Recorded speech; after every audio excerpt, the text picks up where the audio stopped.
Donc la résistance au traitement, c'est quand le virus ne répond plus au traitement. Et donc en fait, c'est des patients qui n'arrivent pas à prendre bien leur traitement parce que c'est compliqué, un traitement tous les jours, toute la vie. Et peu à peu, le virus peut développer des mutations de résistance et du coup, le traitement ne se suffira plus. Alors, qu'est-ce que ça implique? Ça veut dire que, par exemple, quelqu'un qui va avoir un traitement simple d'un comprimé par jour, si son virus devient résistant, il aura un traitement plus compliqué, avec potentiellement des effets secondaires plus compliqués, des interactions médicamenteuses et un traitement avec plusieurs comprimés à prendre le matin et le soir, alors que la première ligne, c'était un seul comprimé une fois par jour. Alors, un autre problème de la résistance, c'est la résistance d'emblée, c'est-à-dire transmise. C'est-à-dire qu'on s'infecte avec un virus qui est d'emblée résistant à une molécule. Alors, en France, elle est 10%, par exemple.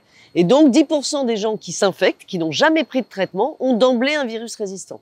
Alors, c'est donc important de connaître la sensibilité avant de mettre le traitement et de pouvoir, évidemment, mettre des molécules qui marchent bien. Mais dans les pays du Sud, cette résistance se développe de plus en plus parce qu'on n'a pas la possibilité de tester ces virus, parce que ce sont des techniques compliquées.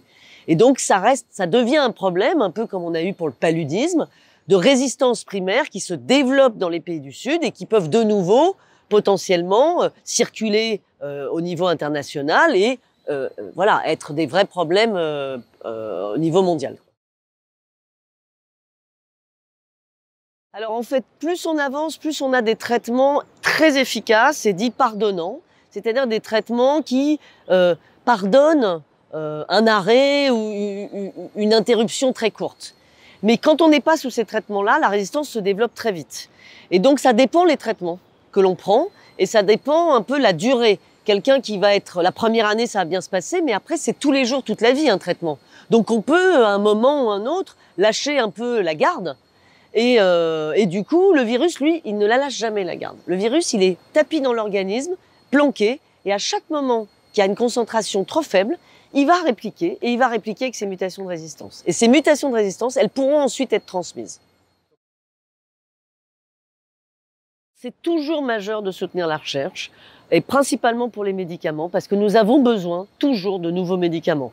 Arrivent des nouvelles classes en 2020, donc on continue à être dynamique. Ces nouvelles classes doivent nous apporter des choses que nous apportent pas les premières, et la recherche est indispensable à soutenir pour découvrir des nouveaux modes, pour bloquer le cycle viral, des drogues à demi-vie longue qu'on pourrait donner qu'une fois par mois ou une fois tous les 3 mois, des drogues qui diffusent dans des compartiments profonds comme les ganglions, où on sait que le virus continue à répliquer. Et vous savez qu'aujourd'hui, un traitement doit être pris à vie. Et ça reste vraiment un enjeu dans la recherche que de trouver des moyens de contrôler ce virus de façon à ce que les patients ne prennent plus de traitement. Donc il faut soutenir la recherche. Nous avons plein de progrès à faire. Nous sommes sur la bonne voie. Et donc je vous appelle à nous soutenir, à soutenir SIDAction en allant sur Internet, sur sidaction.org.